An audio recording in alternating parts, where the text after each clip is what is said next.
Atos dos Apóstolos, capítulo 13. A primeira viagem missionária de Paulo. Barnabé e Saulo começam o seu trabalho. Na igreja de Antioquia havia os seguintes profetas e mestres: Barnabé, Simeão, chamado o Negro, Lúcio, de Cirene, Manaém, que havia sido criado junto com o governador Herodes, e Saulo.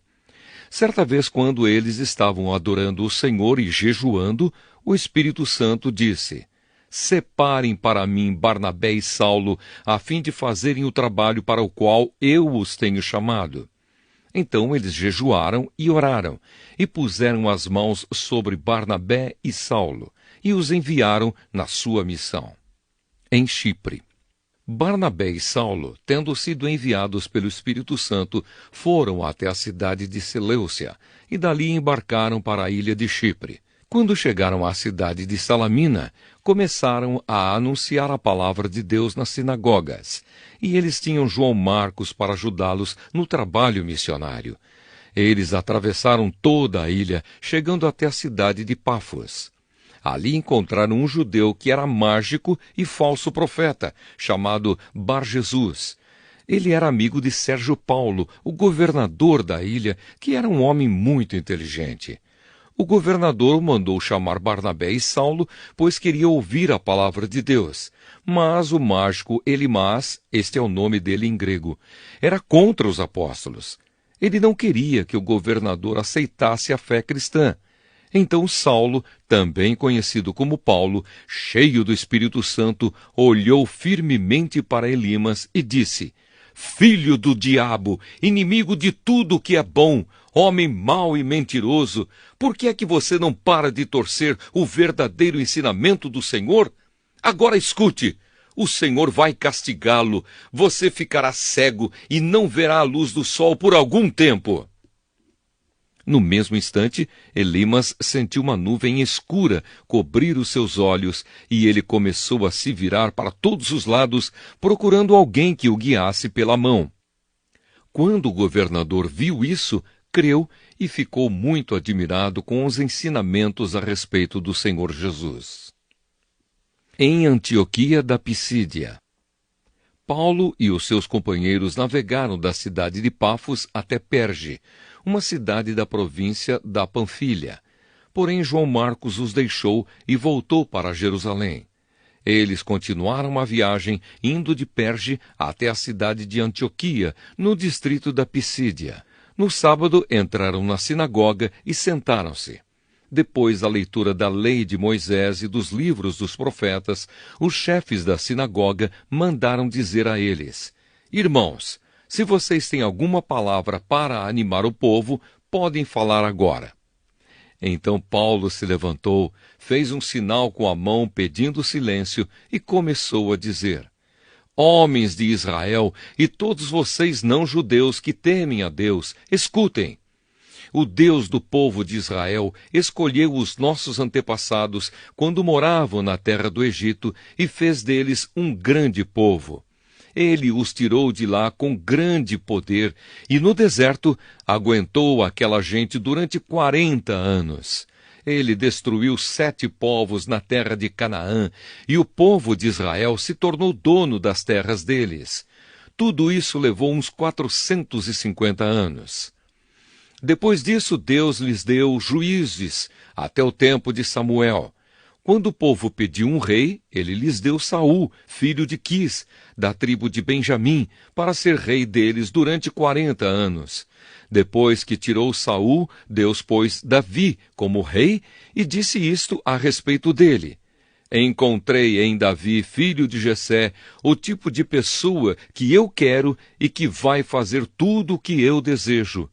Um dos descendentes de Davi foi Jesus, a quem Deus pôs como Salvador de Israel, como havia prometido. Antes da vinda de Jesus, João Batista anunciou a sua mensagem a todo o povo de Israel, dizendo que eles deviam se arrepender e ser batizados. Mas, quando João estava terminando a sua missão, disse ao povo: Quem é que vocês pensam que eu sou? Eu não sou aquele que vocês estão esperando, mas escutem. Ele vem depois de mim, porém eu não mereço a honra de tirar as sandálias dos pés dele. Paulo continuou: Meus irmãos, descendentes de Abraão, e também vocês não-judeus que temem a Deus, escutem. Essa mensagem de salvação foi mandada para todos nós. De fato, os moradores de Jerusalém e os seus líderes não entenderam que Jesus é o Salvador. E também não compreenderam as palavras dos livros dos profetas que são lidos todos os sábados. Mesmo assim, ao condenarem Jesus, eles estavam cumprindo essas profecias. E, embora não encontrassem nenhuma razão para condená-lo à morte, pediram a Pilatos que mandasse matá-lo. Depois de fazerem tudo o que as Escrituras Sagradas falam a respeito dele, eles o tiraram da cruz e o puseram num túmulo. Mas Deus o ressuscitou, e durante muitos dias ele apareceu às pessoas que o tinham acompanhado da Galileia até Jerusalém. Agora, essas pessoas são testemunhas que falam a respeito de Jesus ao povo de Israel. E nós estamos aqui para trazer o Evangelho a vocês. Deus fez agora para nós o que havia prometido aos nossos antepassados. Ele ressuscitou Jesus, como está escrito no Salmo número 2. Você é o meu filho, hoje eu me tornei o seu pai. E foi isto o que Deus disse a respeito da ressurreição de Jesus, afirmando que ele nunca seria destruído pela morte. Eu vou dar a vocês as bênçãos sagradas e certas que prometi a Davi.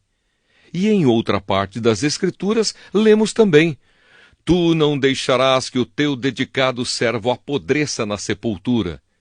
E Paulo disse ainda: Na verdade, Davi, no seu tempo, cumpriu os planos de Deus.